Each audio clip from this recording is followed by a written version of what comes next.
Okay, maybe I'll start. Hello, my name's Wendy Craig, and I'm the Scientific Director of PREVNet. And on behalf of our team, I'd like to welcome everyone to our webinar today. First, wherever you're located, please join us in acknowledging and thanking the generations of Indigenous peoples who have cared for these lands and in celebrating the continued strength and spirit of Indigenous people. So please take a moment and just think about where you're located and whose land you're on, and acknowledge and thank them for the opportunity.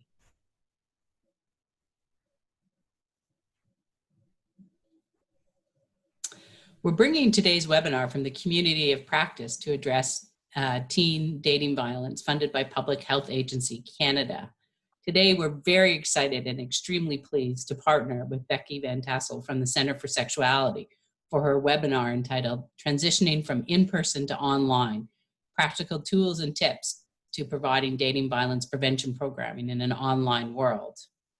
I think this is an incredibly timely topic. I know that we're all still trying to adjust to the new way and trying to change our practices to meet the needs. And so this particular presentation is incredibly important. And Becky, I always emerge from learning when I've spent time with her and the work that she's done, and I find them leading us all in terms of their delivery of educational programming. So thank you, Becky.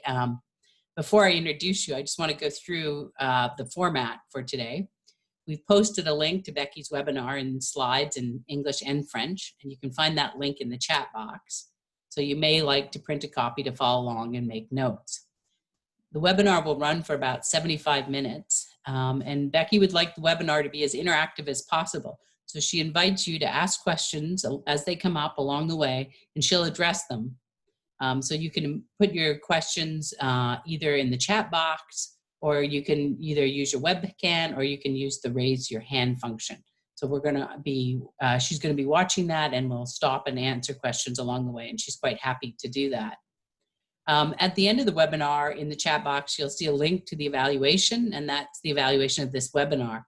We really value the responses that people provide to us through these evaluations, and they help us guide our future planning and provide important feedback. All your feedback is anonymous, so please take the 2 minutes to complete the survey.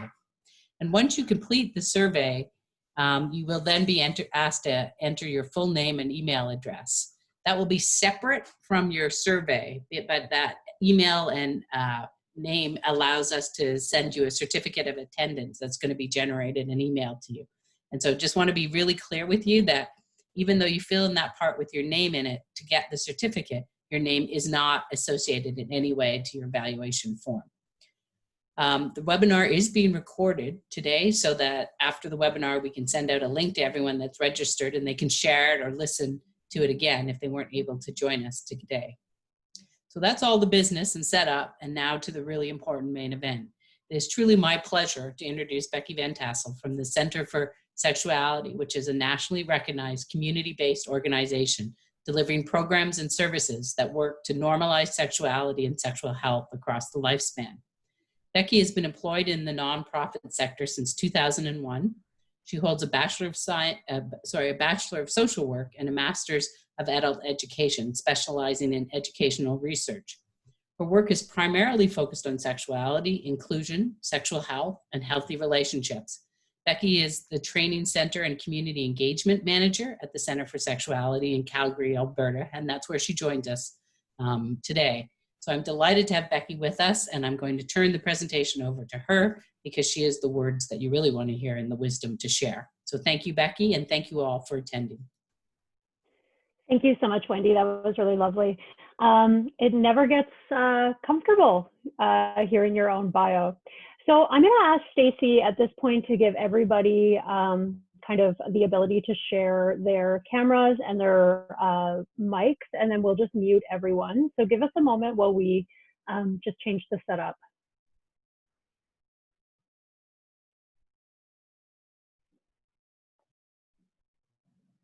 Great. So I'm starting to see you show up in different ways. I recognize some of the names on this call, so it's really wonderful.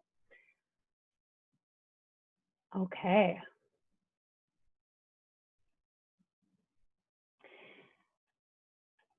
So while we're getting that started, I just would like to talk a little bit about the agency that I'm from, and Wendy did a really lovely introduction, but we are located in Calgary, Alberta, which is in Treaty 7. Our mission is to teach, train, and advocate to support healthy bodies, healthy relationships, and healthy communities. And our vision is the sexual well-being for all, which really all of our programs and services focus on. We've been providing services for over 45 years, and we do have really quite a wide range of services. So I would encourage you to go on our website and take a look. We know many of you on this call because we have partnered with 3 different groups through this particular FAC-funded project, and so we're actually also a member of the community of practice. I'm very happy to be here with you all today. So I thank Wendy for her gracious land acknowledgement. I also do want to acknowledge that I'm currently sitting on Treaty 7 land, which is the territory of the Niitsitapi, or the Blackfoot people in the region of Southern Alberta. Where I am here in Calgary, in Treaty 7, there's many different nations that make their home on this land, including the Siksika, the Piikani, the Kainai, the Tsuut'ina, and the Îyârhe Nakoda First Nations, including the Chiniki, Bearspaw, and Wesley First Nations. In Alberta, this land is also the home to the Métis Nation of Alberta. And I just want to express my gratitude to the people for taking such good care of this land. I believe it's really important that we do land acknowledgements even when we're not actually all sitting in the same place, and that we think about ourselves in context to the land that we're on. So a little bit about me that's not in my fancy bio. That's me sitting on a rock with my beautiful Great Dane. She is only 9 months old in that picture, which is pretty bananas. I use she, her pronouns. I'm a social worker and an educator, and one of the things I really enjoy is being in the mountains with my dogs and just getting into nature. So that is a little bit about me. So after attending this workshop, I'm really hoping that folks are going to feel like they've learned from each other, they've participated, they've gotten some increased strategies and skills on how to create safer online spaces. I'm really hoping that we can spend some time and you leave here feeling prepared around strategies to adapt your activities and curriculum that we've conventionally held and provided in person, so that we're starting to feel more comfortable doing this. I bet that many of you have already changed your approach and started to offer many services online. So I'm hoping that we can learn from you as well. And I also really hope that we all leave here feeling a little bit more confident to provide engaging and relevant programming in an online environment. So what I'm going to do right now is talk a little bit about the learning rights. And I'm actually going to walk through some of the functions that Zoom has while we do this. For those of you who have your cameras on, thank you so much. I appreciate that greatly. Because it really does help me as a facilitator feel as if we are in a face-to-face environment as much as possible. So the rights that I'm going to go through, oh, thank you all for turning them on now. And I recognize some Center for Sexuality staff, which is lovely. So the rights that I'm going to go through right now are also rights that we use in our face-to-face programs. But this is probably the first kind of practical tool that I hope that you leave with. What we've done for all of our online sessions is we actually start with these rights. And as we do the rights, we're doing a couple of things. So we talk to participants, and for today they apply. We do really want you to participate. We want to hear your rich experiences. We want to hear about what you've been doing. I want to hear about your questions. I'm by no means an expert. Really in anything, except for in being the best Becky I can be, I suppose. But I'm not an expert in this, and so I really do want to hear from all of you. So for that, in the spirit of learning with each other, you all have the right to participate. So there's several ways on Zoom that you can participate. The first one is if you're comfortable putting on your camera. That does allow us to connect a little bit, to see each other's lovely faces, to kind of check each other's nonverbals and really kind of check in with each other. The other way that you can participate is by using the chat box. I have the chat open on another screen. So if it looks as if I'm no longer paying attention to you, it's because I'm deeply paying attention to you. So you can communicate through the chat box. The chat can get quite busy though. So maybe we reserve the chat to just questions, or I'm going to have very specific points of interaction in this presentation where I'll ask a question, and it would be lovely if you responded through chat. Because some of you may be working on one monitor, I'm going to read out the comments on the chat as well so that you get to see them, or hear them rather. For participation, there's also a few other things you can do. You can raise your hand. If you move through kind of the buttons, you're going to see all these things. There's the participants where you can put some kind of emoticons, so they're very simple on Zoom. You can use those. And if you really do want to say something, please just unmute yourself. Because there's many of you, I can't see all of your faces, though I'm toggling between you. Just unmute yourself and speak up. I'm super comfortable with that. I have no problem with that. So just, you know, when you feel moved to share, please do.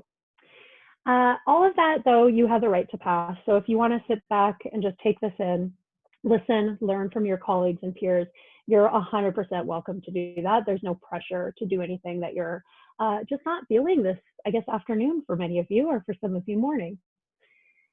The third right is the right to privacy. As you know, this is going to be recorded. Typically, when they do the recordings, it's just of my face. So that's kind of sad for anybody who's watching this. It's just going to be my talking floating head and the PowerPoint. So your faces should not be in there.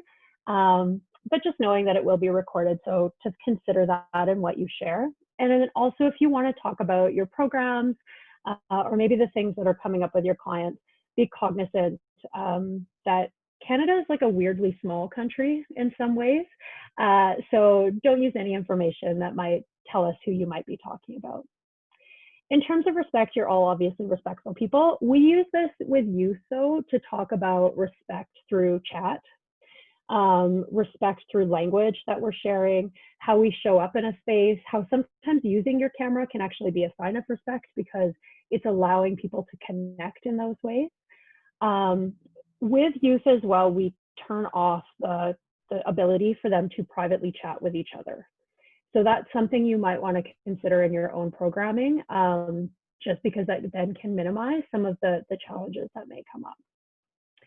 And the last one is fun.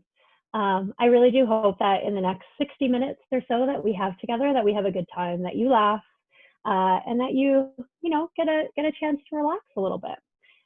So do you all agree with that? And if you do, nod your head, give me a thumbs up, use an emoticon.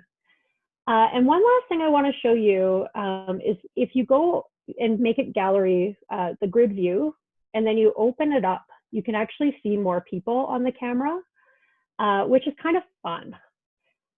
So you can kind of see the people who are in this room, who are in the presentation. And to me, that just makes it feel like a little bit more of a real learning community. All right. So I felt like it was pretty important that we talk about stress in this time and the impacts that stress has on learning. So there's a lot of research in this area. What we really know is that humans truly have an impaired ability to remember the things that we're teaching them when they're under times of stress. I think if we think about ourselves, if we've ever been in a situation where we're feeling like quite activated, or we have lots going on, or it was even our own selves in COVID-19 world, it does become hard to remember things, right? Stress has a huge impact on us as human beings. And I think what's really important too is recognizing that stress is going to be different for every single person. There's no formulaic way that someone experiences stress. Much like trauma, there's no specific way that someone will respond to a traumatic incident, or a specific kind of thing that someone will even find traumatic. So it's very, very dependent on the person. So we're going to use our first chat kind of feature. And what I want you to do as participants is type into the chat box some of the ways in which you think that the participants from your programs might currently be facing stress. So what are some of the unique situations that they're experiencing right now that could be causing stress? And I will be quiet for a little bit while you do that.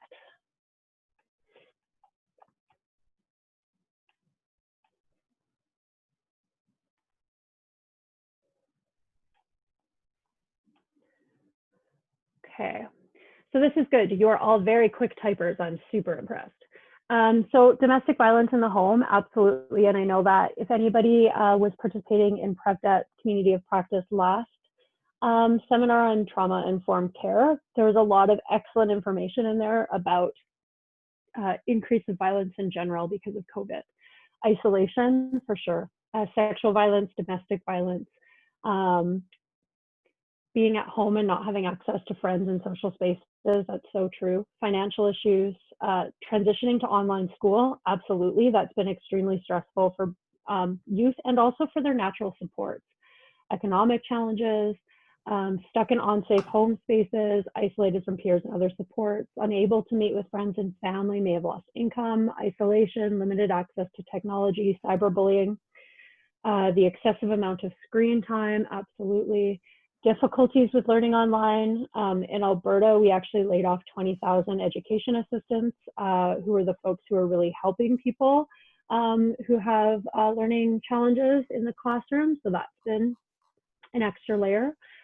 Anxiety and anger due to current events, absolutely. Disproportionate impacts on vulnerable communities such as elderly people, racialized people, queer people, people with disabilities, 100%. Chris, that's a really important comment. Jasminder said unable to be around supports if LGBTQ plus folks are not feeling accepted in their home. Yeah. Learning online, loneliness, not having enough to eat, not being able to get outside and be active with friends. So these are all 100% very real things that we're seeing within our own programs. I think there's many things that are going on in our world right now that really heighten and kind of speak to these issues. Some of the common sources of stress absolutely came up in here. So for us, we offer a lot of programs to LGBTQ2S+ youth, and we've had to become very creative in how we're hosting our counseling. How are we having these conversations if youth are maybe in a space with parents who are not supportive?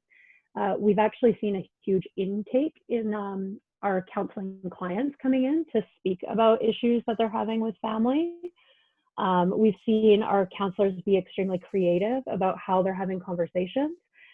Some things is that they're saying to youth, can you go out and just sit in your car and call me if you have a car? Is there a time when your parents might be particularly busy that you're able to engage in these conversations? So there's been a lot of, I think, strategies that have come up. And I do think it's really important that we acknowledge all of the other things that are happening in our world right now and how that impacts individuals as well. So the research, I think, really echoes this. This was a report from 2018, so before COVID, but it still super applies. Really, if we look at the social determinants of health and not having access to that. And what they're saying is on top of that, the use of technology is very stressful for people. So the first kind of piece that I'll say really around this is that anytime we start building something that's going to go online, we have to take that context into consideration. So beyond even being trauma informed in our approaches, we also have to be almost stress aware. What are the additional stressors that folks are considering? What is happening in their environment? What kind of things around access do we have to pay attention to? So I took a look at the literature, and actually one of our lovely staff came in from Center for Sexuality, who is about to go off to grad school, did a really lovely job for us of collecting some research in this area. And the first thing that I'm gonna say is that it's not surprising, is there is not a lot of research in the area of adapting programs to go online. But what does exist is a lot of research around best practices for teaching in universities and post-secondary areas. So I took a lot of that content and have really applied it to this for you. The references are at the end. I would encourage you to check it out. There's some very good things there. And then the other thing I want to say that's a bit hopeful is I do believe that we're going to see a lot more research in this area in the next year. Because a lot of people are adapting, are moving really quickly to meet the needs of folks, we're going to be able to see how does transformational learning occur in online spaces with youth. And so for me, I think that's a bit positive. So one of the kind of central and cardinal pieces to all of this is that we want to look at how we can create safer and more effective online learning environments. And so for safety to happen, I believe we do need to have a couple of pieces. So we need to have inclusive practices. We need to really look at the appropriate use of technology. We need to be trauma and stress aware, trauma informed and stress aware. And we really need to look at how participant informed and collaborative we're being. All of those pieces are extremely important. Okay. So I'm going to go through each of these, and I will be, as I said, please feel free to ask questions, jump in, and share your thoughts. So inclusive practices, I think, is a really important piece. And this came up in the literature, which I thought was very salient in our current kind of climate and situation in the world. But a lot of the lit in online learning, they talk about how very few studies are paying attention to the issues of disability, gender, ethnicity, culture, and language. We're not really thinking about inclusion in the adaptation of programs for online learning. And if we are, it's not something that's being really researched. So we're going to try this. Let's see how this goes with however many people you are. I'm going to say, if you would like to unmute your mic and just verbally state what you think the impact is on participants if curriculum is not inclusive. And if that's too difficult, because there's many of us, we'll go back to chatting, but let's give it a try.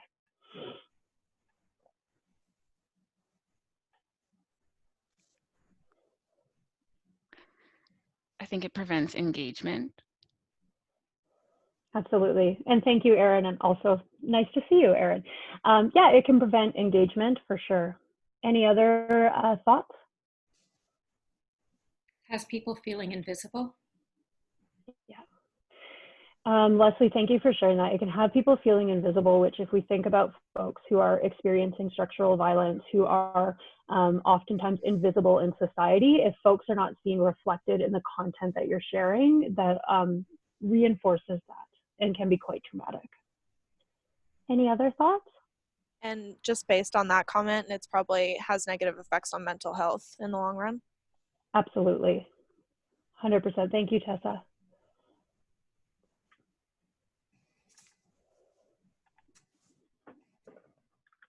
You may also use the chat box if you would like to add to that.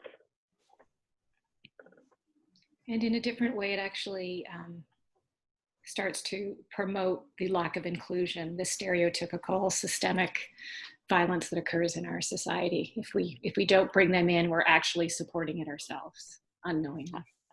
Absolutely. Silence is actually adds to being complicit, I think. It's a really important point. Inclusion in our practice is absolutely as important, if not more important, when we're in online spaces. And what I would say, like, first of all, is it doesn't change. The things that you would do in a face-to-face setting are the things that you're going to want to do online. I don't know if anybody noticed, but I just added my pronouns to my screen name, right? That's something that's a really easy thing that you can do kind of right off the bat. So, for us, we always start all of our sessions asking for names and pronouns. Make sure that our language is inclusive and affirming for all folks. I also think it's really important around remote access, and PREVNet did another really great community of practice session around youth engagement in online spaces probably about 8 weeks ago, and they talked about rural access. And so I prefer Zoom as a platform to use, because for youth who don't have really great internet connectivity, they can still call in, and that's really important. For some of the other ones that are more preferred by the school boards that we're working with, like Google Meet, you don't have the same option, and so Zoom is really good for accessibility. This is also really important and seems really obvious, but ensure that you're using all of the participants' names when you're answering questions. And that you're using everybody's name, because it's to further build that kind of sense of connection with people. And as you would with anything else, using universal teaching techniques and really looking at multiple ways of learning. So online learning can still have tactile learning that happens. You can still get people up and moving their bodies. You can still use arts. You can still use crafts. I've sort of come to this really strange place where I'm like, let's just treat everybody as if they're in front of us, and kind of move from that place. So just make sure that you're, doing all the things that you would normally do. So I'm going to launch a little poll, and I just got a super kind of helpful message from Stacy about how to do this, and I bet you I'm going to mess it up. So there'll be some technical challenges. Also, somebody said something really important. Megan said, a lot of kids will just give up and feel their worst fears about their lack of importance are reaffirmed. And they also miss out on the skill building and learning that may happen in this space. I think that's really 100% true, Megan, and thank you for sharing that. Okay, let's see if I can share polls with this new, oh, there we go. Well, that was easy. So I'm gonna launch a poll now, and it's really around your own learning preferences. So if you could check how you learn best. What you don't know is that I can I don't see who's voting on what, but I get to see it happening real time, which is very fun. So about half of you have voted. We're getting closer. 20 more seconds to get your vote in. 10 seconds, and then I'm going to end the polling.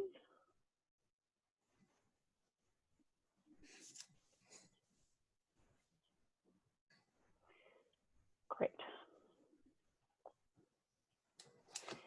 All right. So here's your results. So 38% of you are visual learners. 27% of you auditory, listening, and discussing. 19 reading and writing, and 17 kinesthetic, moving, doing, or practicing. Now, we all know that typically a person uses all of these in learning, but we tend to have a dominant sort of preference. Now, the reason that I asked you to think about that is one of the things that I believe is very true is that we tend to teach how we learn. And it takes a really long time to move away from that. And so it's good to spend some time reflecting on how you learn, because it also might influence how you feel about online learning. The other piece too is that I just want to kind of talk about why we need to ensure that we have lots of different learning modalities. This particular model has been pretty heavily contested. People don't say that this is the way it is, but I do think it's useful to look at it. Kind of as you move up the pyramid here, you'll see that folks tend to learn best when they're teaching others. And then the less participatory, the less engaged, sort of the further remote it is, if you're just sitting there and listening to something, your retention rate goes down. And I show this because at Center for Sexuality, we've modified almost all of our programs to be online. We have a couple of the facilitators from the girls program who have modified their program for grade 4, 5, and 6 girls to be entirely online now. For grade 4 and 5, they're actually mailing out the packages. But for grade 6, they're still meeting together. Kelsey, nod if I'm correct in saying this. I can see you. Okay, great. So they're actually meeting online and doing stuff like mixing Kahoot polls and having them do crafts and arts. And it's almost as if the space is really happening. And we've had super high levels of engagement. Our Wise Guys program has continued to meet young guys. They have them doing homework every week. That's really fun and interactive. And then they come back and they report on it. So I guess my point is, what we're learning is that you can still do all of those things that are so important to your program. All right, so some of these slides I'm going to go through quite quickly because I am a little ambitious in my content. A lot of people say which is the right platform and when. And so there's lots of questions about this. I feel like you could spend your whole day kind of diving into this. For me, fanciest isn't necessarily the best. Whatever is going to be the easiest. We polled our youth advisory committee for our Camp Firefly, which is an LGBTQ2S+ camp for youth that has moved online this year. And what they said to us is, we want to use something we know, and we don't want to have to download extra stuff. So it should be something that you can just like get through a link. Functionality. Does it have video? Does it have interactive content? Is there chatting? Can you use scheduling? If you can like find one platform that does all the things, it reduces stress for you and it reduces stress for them.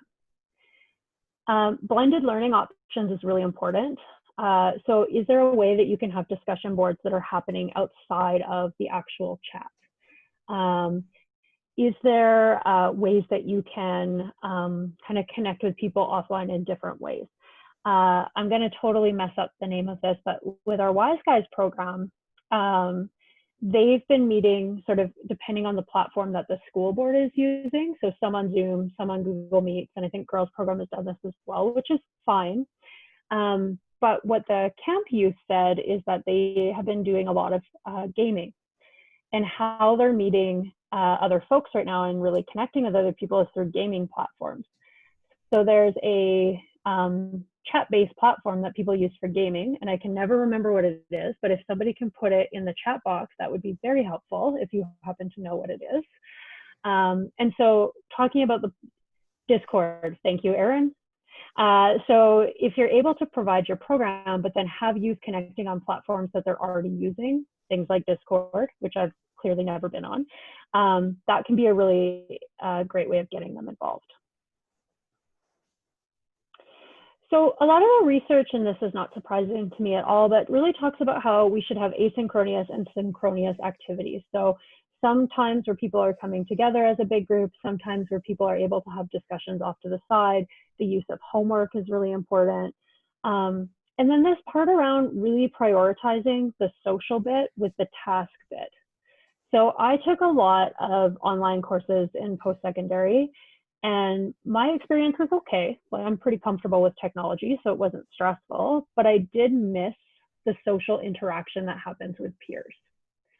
So if you're meeting with your folks in your program, it's really important to balance the check-in time, the casual kind of conversation that would normally happen with the actual content. And also, your content's going to take way longer than you think it's going to take.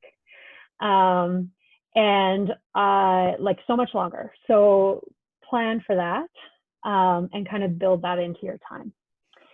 Also, the use of like video is really great. Personal reflection, having people journal or do arts and crafts outside of the session and then bringing it back can be really useful.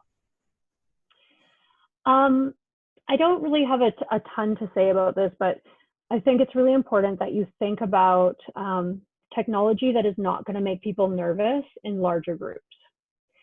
So I went on this thing called Remo. We are going to use it. It's a conference technology. I'm a grown-up person. I have, sort of lots of access to technology. And I went to the intro seminar, and they just drop you in this like scary platform, and you talk to strangers from all over the world. And as an introvert, I thought I was going to die. So really cool, really flashy, going to cause stress. So I would encourage you to actually show your stakeholders different platforms and say which one feels most comfortable for you. If you have youth advisory or client advisory set up for your programs, this is a really great way to engage with them and to figure out what works best for them. Again, there's a lot of stuff, I think, to really stress about the use of first names, providing quick feedback, expression of empathy and emotion, and paying attention to those group dynamics, which is why I was like, turn on your cameras, because it really does help me feel connected to you, even though, we're in different parts of the country.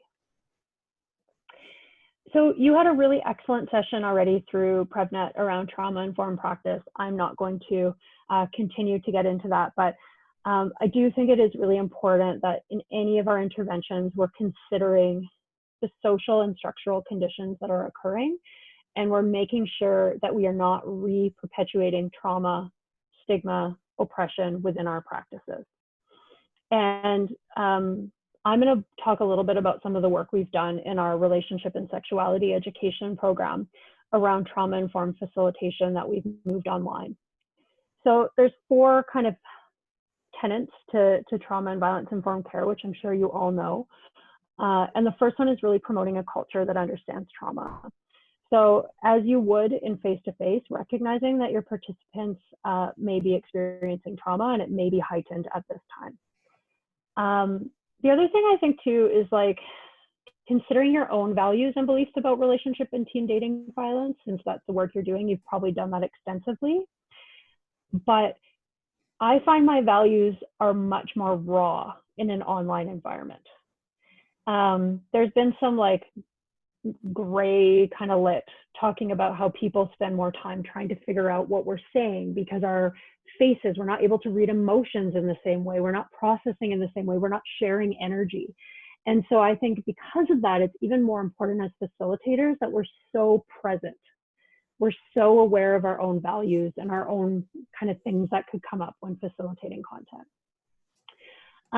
Facilitating opportunities for choice and collaboration. So really trying to do collaboration through group work and activities that occur remotely. Some really kind of fun things that online camps are doing is they're having people do scavenger hunts in their neighborhood or doing like walks and taking pictures of things and then coming back and sharing the photos that they've taken online. So incorporate those kind of like fun activities. Make sure that you're providing a list of resources that are available for people directly following this session. So know who are the safe LGBTQ2S+ affirming counselors in your community. Know who is able to respond, you know, in a moment of need. Kids Help Phone has been really excellent in expanding their services during this time. And so it's just super important that you're preparing people for when you're not there. For the creation of safe spaces, you know, always using your rights for every session. Allow people the right to pass. Ask curious questions about what's going on for folks or why they're saying the things they're saying. We had some trouble with some participants. Adults usually show their cameras and it's like pretty no big deal, pretty easy peasy. Sometimes youth are not showing their cameras and it's harder for the facilitators. So really having the group co-create the rights and co-create what they want to happen in those spaces helps, I think, buy-in around engagement and what that's going to look like. I also think really stressing like why you have the video, and if it's because you don't want to look at yourself all day, which I get because I've suddenly taken skincare very seriously since COVID-19 has happened. I spent a lot of time looking at my face. You can hide your video so you don't actually see yourself. Really easy, just click hide self view. And for youth, that can be, you know, a good thing. And then I think the last kind of part around building on strengths and skills is if you have at all the chance, have participants lead some of the discussions, have them be teaching the content. You can still do role plays online. You can use the breakout function, particularly for Zoom, get people into smaller groups and really go through those scenarios and the small group work that you would normally do.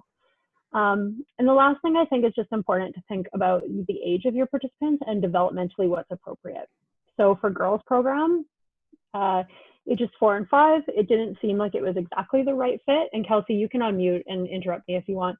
And for grade 6, they thought it was. So that's how they went and did this. The other thing too is make sure that the parents know how to use the technology that you are sending out. Because the younger they are, the more they're going to help. And I think Kelsey's going to unmute, judging by her body language. So go ahead, Kelsey. No, you did an excellent job. But yes, parents, that was another concern moving online with grades 4 through 6 is especially the grade 4s needed a lot of assistance with technology. And so parents were heavily involved in coming in and kind of coming into that space. So it was something I had to navigate around confidentiality and like their comfort in that space. So it was definitely a learning curve.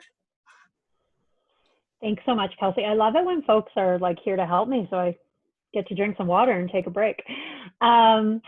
The other thing that we started offering with all of our youth programs is parent programs online also, because for the first time ever, parents are going to hear their kids learn about sex ed. How new is that? And so we also offered sessions that parents could attend. We've also never had so much uptake in our parent programs, probably because parents are more interested in attending something at 8 p.m. and online than they were in coming to our offices. So we provide that alongside of the content, and that way the natural supports are able to reinforce what they're learning kind of throughout the day, which is, I think, really excellent. Okay, so participant informed and collaborative, which is also a principle of trauma and violence informed care, also just a good practice for safety. I want to stress how important it is, and I don't know how you all feel as human beings working in a remote environment for the most part, but we are isolated in a new way.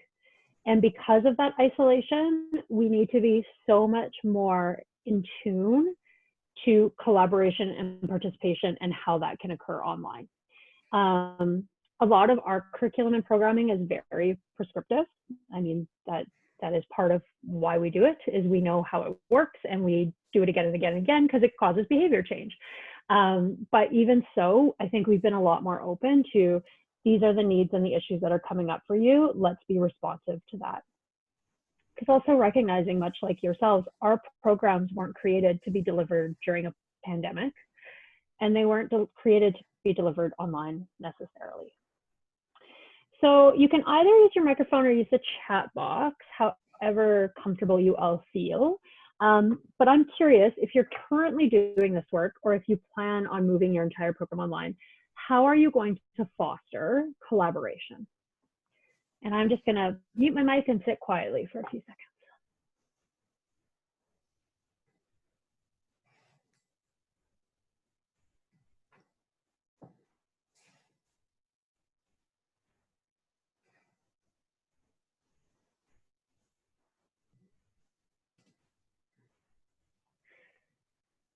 And if there's any Center for Sexuality present, staff, which I see many of you, you're also welcome to share some of the things that you've done in your programs.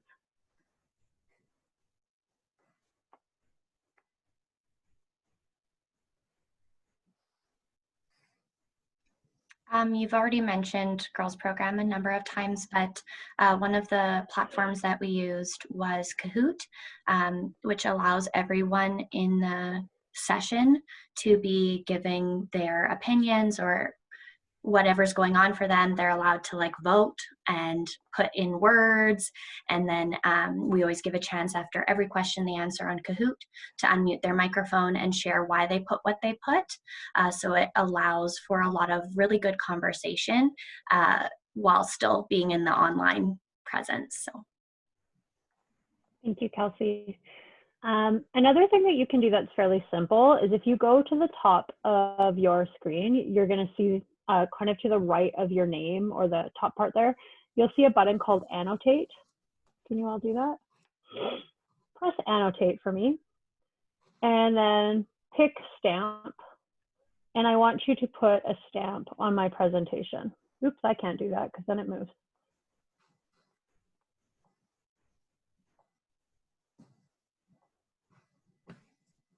Happening, Kelsey?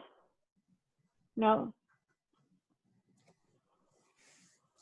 So what you can do with Annotate is, I've seen really great things for youth where you put up pictures. One of our facilitators put up a map of Calgary and said, using the stamp button, talk about where you feel most safe in the community right now.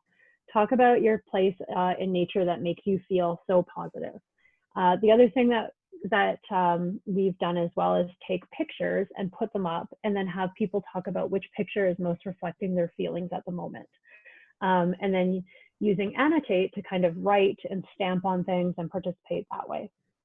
Also, if any of you are using values continuums in any of your programs, another thing that you can do is actually put a scale, and anonymously people can put how they feel about something from strongly agree to disagree using Annotate by putting that on there. So it's like things that are part of the platform that are really easy, but that can kind of increase the participation and the collaboration.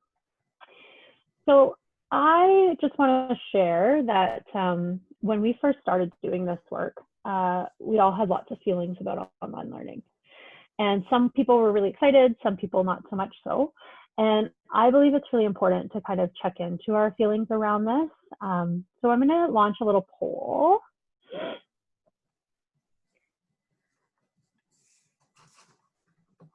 And I would like you to share what you feel like online learning or online facilitation might be like, or what it is, if you're currently doing it.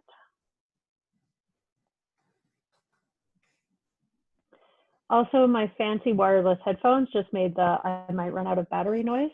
So if that happens, you will watch me very quickly switch over. So if you can't hear me, just shake your head or something so I know.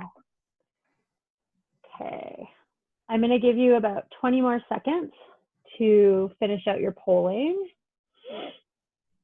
Half of you have voted. Oh, good. Okay. So do you find it cumbersome to switch between Zoom and Kahoot for participants? Do they have to have multiple windows open? So I'm going to let Kelsey answer that, but what I'll say is it does require sometimes two pieces of technology, which is not really conducive if you're working with folks who don't have access to that. And then Tessa said, we've been using Slido. It's an application where people can post anonymous questions and comments. And the paid version allows for our unit to filter the questions to make sure they're appropriate. That's awesome. We've been using the chat function as a way of getting our question box.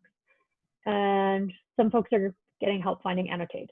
So Kelsey, do you want to talk a little bit about Kahoot with Zoom? And then I will launch the polling.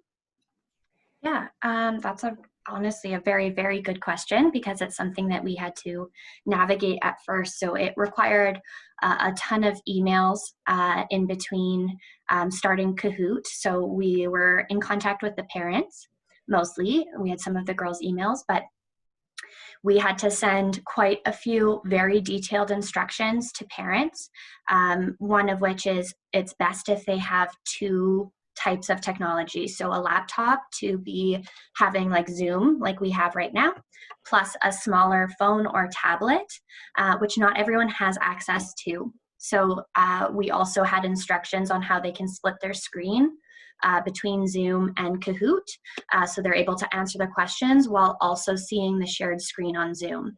There is instructions if you go to Kahoot's website on how to do all of that. So there's actually a link you can send out to clients or participants in your programs on instructions on how to do all of that are pretty clear.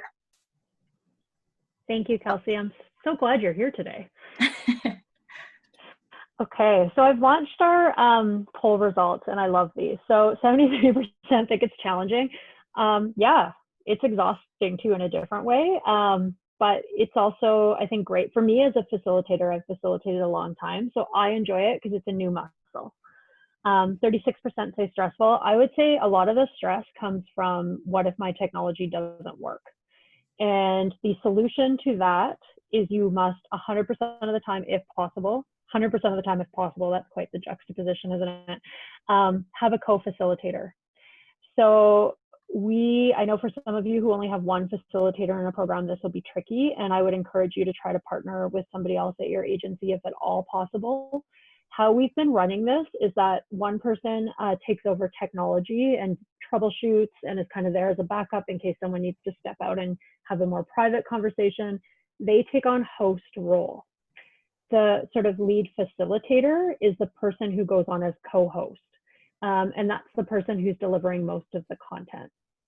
We have found that sharing the facilitation where both people are talking can be a bit tricky because you can't verbally or non-verbally feed off of each other and figure out when you're going to talk or when the next person is going to talk, but having the backup for technology is huge.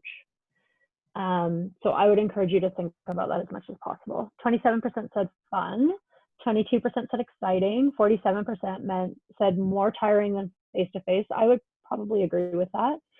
Not as effective as face-to-face, 56%. And I think that's a really important stat to go back to. So this is interesting. More accessible, 36%, less accessible, 38%. And I would agree. So depending on your population, it can be much more accessible, but then as soon as you are maybe working with folks who don't have access to technology, rural, remote places where internet is not quite as good, it then does actually quickly become less accessible. For our camp, we have found that our local United Way is doing a lot of technology borrowing. So to ensure folks have that, we're going to partner with another organization. We also, our school boards were really good to work with because the school boards were ensuring folks had technology. Now, in terms of not as effective as face-to-face, 6 months ago, I would have agreed. And now I'm not sure,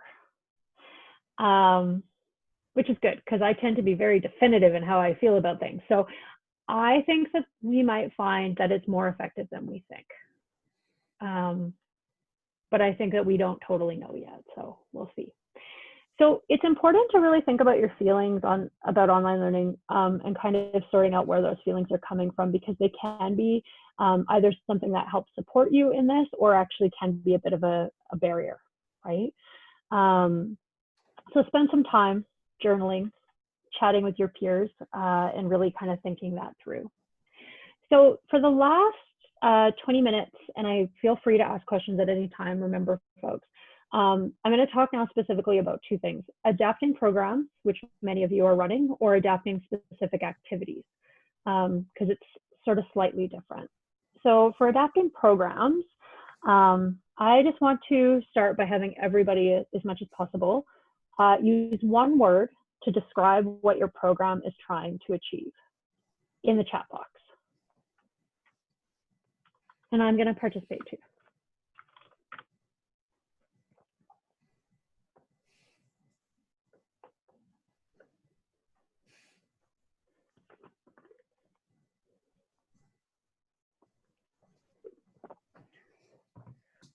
Oh, these are nice.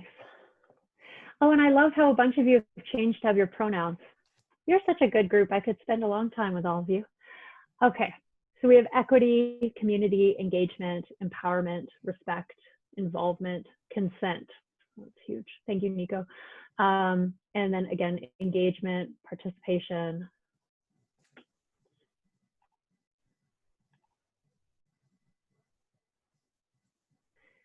Okay. So it's important that you start at the essence of what your program is trying to achieve, so that you ensure that any adaptations that you make are still going to get there.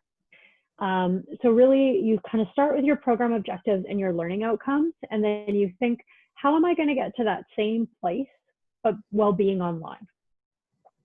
And then I would suggest moving into reviewing sort of your core program components, to make sure that these core program components are being honored even within an online module. So for us, when we started adapting our summer camp, we sat down and really said, what are the things that make camp camp? And how are we going to make that happen online? And that was a very hard, scary question. But I think that we've got into a place where we're able to do that. We're going to have our pods still happen. People will meet in their small kind of camper pods with a pod mentor. We're going to have our identity specific workshops, which, you know, we would normally do. Our elder in residence is still going to come and, you know, participate in a lot of the activities that they would do normally. We're going to have our indigiqueer panel and still do that. So it's really figuring out what's most important to your program and making sure it's there. Carmi said, knowledge mobilization and language discourse that is accessible and relevant to the community. If that is your program, that is an awesome program, and I would love to hear more about it. So after you do that, again, go back to those questions around what is the right technology for this. If any of you are working with school boards, which I think some of you, maybe most of you are, this is a really important piece to figure out. So the safety of participants and risk mitigation, and then how do you deal with permission forms? Do you need them? Do parents need to, how do they sign off on them? What is the school board suggesting that you use? Is the school board going to help you promote?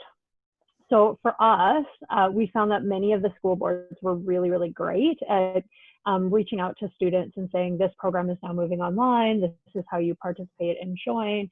And then we also did a blended approach. So we sent it out sometimes directly to participants, depending on the particular school. Something that I think is important too is like the use of safe words. And this came up a lot in your other trauma-informed practice, was if someone doesn't show up for programming that you expect to be there, do you have a way of connecting with them? Do you have emergency contacts for folks? Do people have a safe place to be having this conversation? You know, what are sort of some of the things that you need programmatically to ensure that you're still kind of holding space for confidentiality? In Alberta, the Alberta College of Social Workers has done a really good job outlining what you need to do for consent and release of information. And I think the Canadian Association of Social Workers has also put out some pretty good content. Okay. So if you're going to adapt your program, the other thing that I think is really important is that your timing is not going to be the same as when you do it in person. So we have found with Wise Guys that afternoons are better than mornings. Working with 14-year-old boys, I suppose that's something that, you know, it sounds very stereotypical to say it, but when we asked, that's what seemed to work. Find out when they're having online school so that your program is not competing with that same time slot. Dinner hours, if you're working with youth, typically isn't great either because families, you know, have a lot going on at that particular time. Practice. So for us, we always run our sessions before we do them with our peers. That's not something we typically do with face-to-face programs, but with online programs we have. And really, can you all still hear me? I heard my headphones just dying a bit. Okay, it's gonna happen soon, just so you know. Kelsey, you might have to take over. I'm kidding. So for practicing, you're gonna try to do the activity and see how long it takes because things are going to take longer. And I remember, it's funny, I'm looking at Kelsey because I watched them do a girls program thing and I was like, this is gold, this is so good. You have 3 sessions, not 1. And so it's also kind of planning ahead that way. I talked about this, but having a co-facilitator is very important. And then if possible, do an orientation or meet and greet before the program actually starts so that people know how to use the technology. You're not using your time with participants to teach them how to use Zoom, though most people are pretty comfortable. And then the other thing that we've learned is youth may not be checking their email. Surprising. So Instagram. If you can set up a private Instagram page and actually be promoting your schedule or things that people need to know on Instagram, it can be a much more effective way of getting in touch with youth. Okay, so I want to really quickly talk about a program that was adapted for Wise Guys.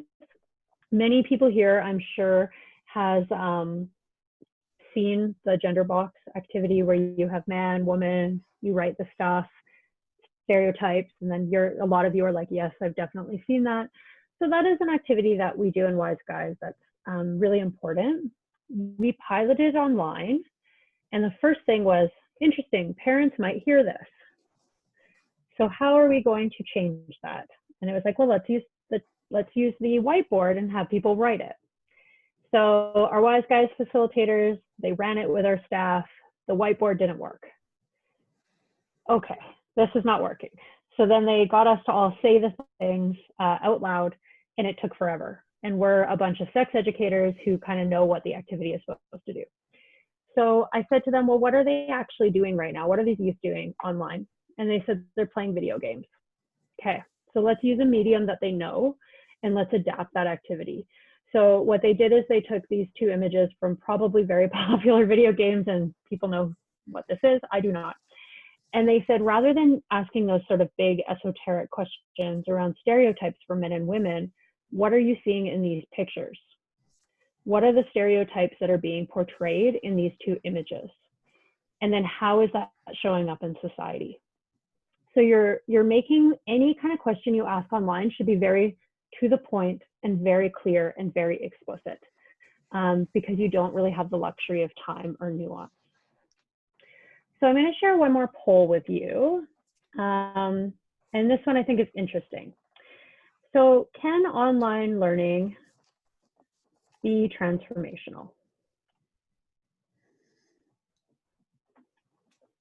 And while I do that, I might actually try to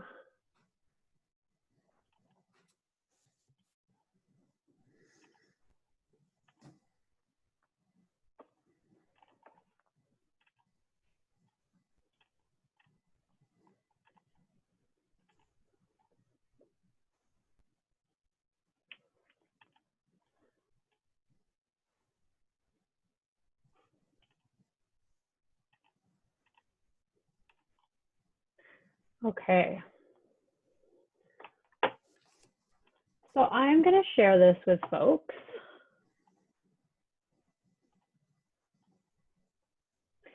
So 52% say yes, 7% said no, and 41% said unsure.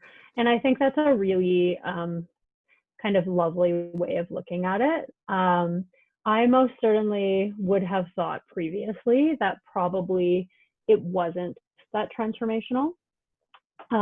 What I would say now is that the research is kind of out, and there's some really good research that's basically saying that it's quite possible that actually online learning may be more transformational. I'm just having a tiny bit of a technical problem, and it's to do with the fact that I have many screens.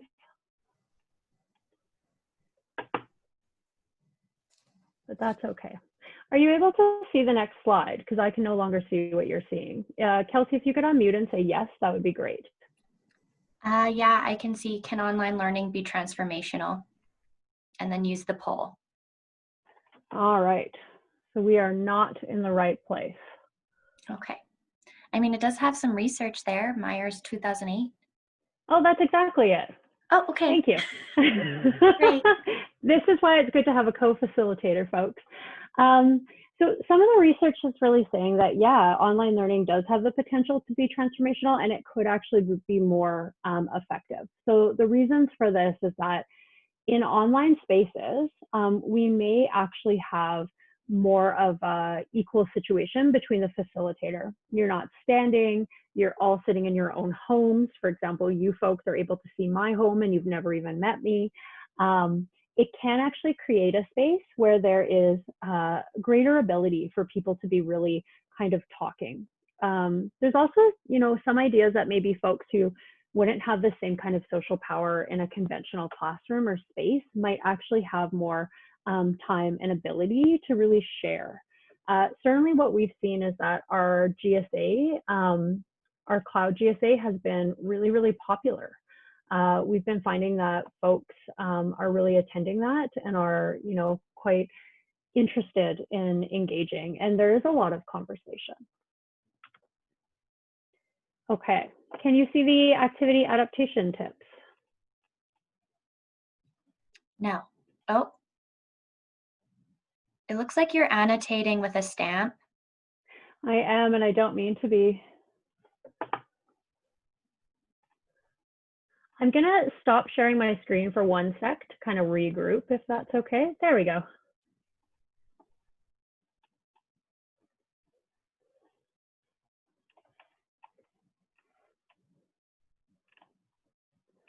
Okay. Can you see my screen now? I can see a ski hill. I don't, that's the wrong screen.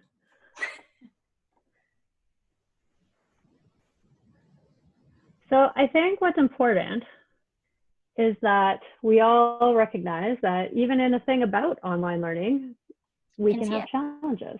Perfect. Okay, so for our activity adaptation tips, I think it's really important, again, to create that safe and inclusive environment. We also want to be thinking about having participants reflect on their experiences, values, and biases, posing real-world problems to address social inequities, and encourage participants to really think about what are you going to do beyond this. And that's a really important part. So we've all talked a lot about gender-based violence. We've all talked about different things that are really impacting people. What are the steps afterwards? So I'm trying to just put this into slideshow again for you folks. There you go. So what is the next step?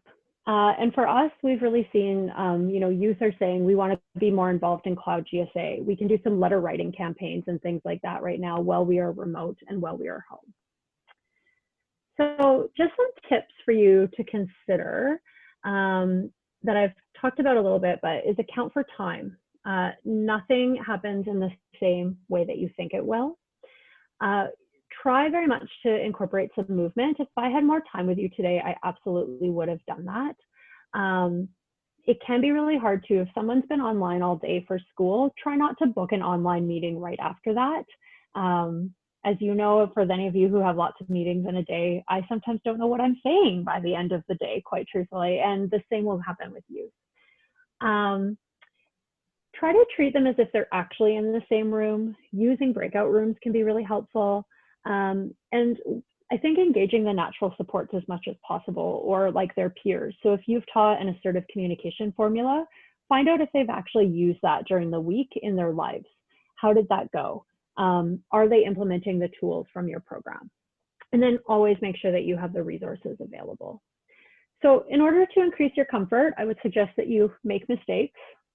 So you watched me trying to manage 2 screens. It happened. Nobody had any terrible reaction to it. We moved on. Make mistakes. You're going to find out kind of what you need to do in order for that not to happen next time. Ask for stakeholder feedback. Evaluation within an online platform is probably more important really than any other time, because it's much harder to get that immediate feedback. Evaluate and adjust. Practice as much as possible and really create storyboards. I think it's important to create those storyboards so that you're kind of able to see, we want this to happen and then we want that to happen and then this activity is occurring. For you visual folks, that can be really useful. And definitely our relationship with the sexuality education program didn't really use PowerPoints a lot, but we do for this to make sure that there's a visual to match what we're saying. So that's an important addition. And then just to kind of add to that too, is recognizing that your visuals might be more intense. So for anatomy, we are going to tell people at our next session, we are going to do anatomy. This means we're going to look at a picture of a vulva, a cartoon drawing of a penis, just so that people are really aware about some of the sensitive topics that might come up. And then they can decide if they actually want to participate in that or not. So all of these kind of little pieces. All right, so on that, does anybody have any questions? I'm gonna stop sharing my screen. I will put my email address up and you have the references if you want to reach out to me or check out any of the references. But if you have any questions, I will take those now because we have like maybe 2 minutes.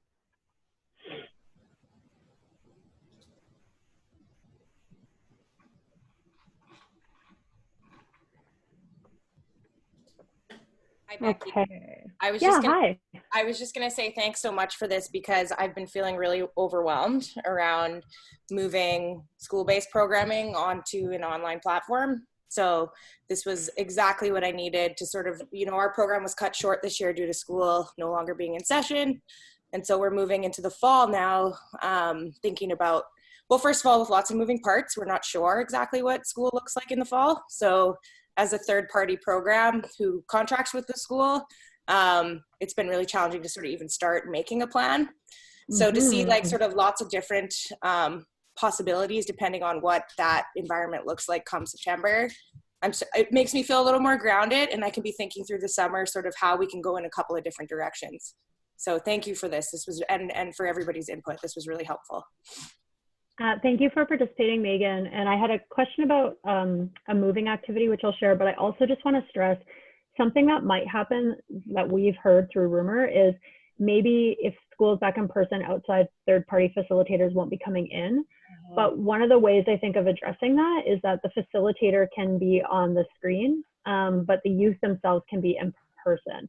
And so it's just about setting that up in a way, and then you kind of treat the group like you're in the room. And I've done things with adults, and that's been quite helpful. So Kelsey, thank you. Gosh, I'm so happy you're here, Kelsey. Said, I did a scavenger hunt where I gave them 6 things to do and find around the house and come back and share. The things could be things like a picture of someone you love, your favorite book, something that describes identity, etc. Could be any questions that you make up, and they had a lot of fun. That's great. For movement-based activities that we've done with adults is we actually do still a moving values continuum. What's really awesome though is nobody actually knows where anybody stands. So people might be a little bit more honest and able to reflect on their values. And then some other people saying thank you, and that's really great. Any other questions in the last minute or two? Questions for Kelsey is fine too. Well, I want to jump in and say a huge thank you on behalf of PREVNet and all of the attendees. I think this was an excellent webinar, and some of the things that I really loved about what you did is not only did you give us practical tips about how to do this work, You situated us in thinking about who the learner is, what the learner's experience is, who we are as facilitators, and what are tips that can enable us to do that well. And then lastly, you really situated us and put us in the context and said, how do we create the context with the values that we would want into person to person? And all of that is achievable. And so I think one of the things that I'm leaving this with is not only really great tips and increased understanding, but hope. Hope that there's a way to do it, there's a way to move forward, and that we all have those skills that you talked about. It's just learning new ways of delivering and being with those, but our core values will always remain the same. So I just want to really thank you, Becky. That was wonderful, and we're all very grateful for your wisdom, your experience, and your willingness and generosity in sharing today. I want to cue you to our evaluation because it's really important that we are able to give feedback and know what else we can do to make sure that we're servicing our community of practice. But huge thank you, huge shout out. And there's probably some technology I should be able to do now that gives you the big thumbs up, but I'm going to just do it online. And thank you. That's totally okay, and I appreciate that. There was a couple of questions in the chat I just want to address before we close. Carmi, that was a private one. So someone said, can we have a space to continue and share best practices in online learning as everyone's experience grows more in trial and error? So that came from Megan, and I think that's a really excellent suggestion. And our agency would love to learn from you.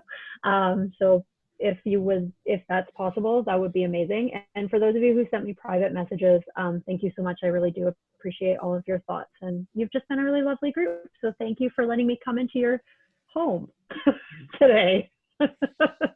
Okay. And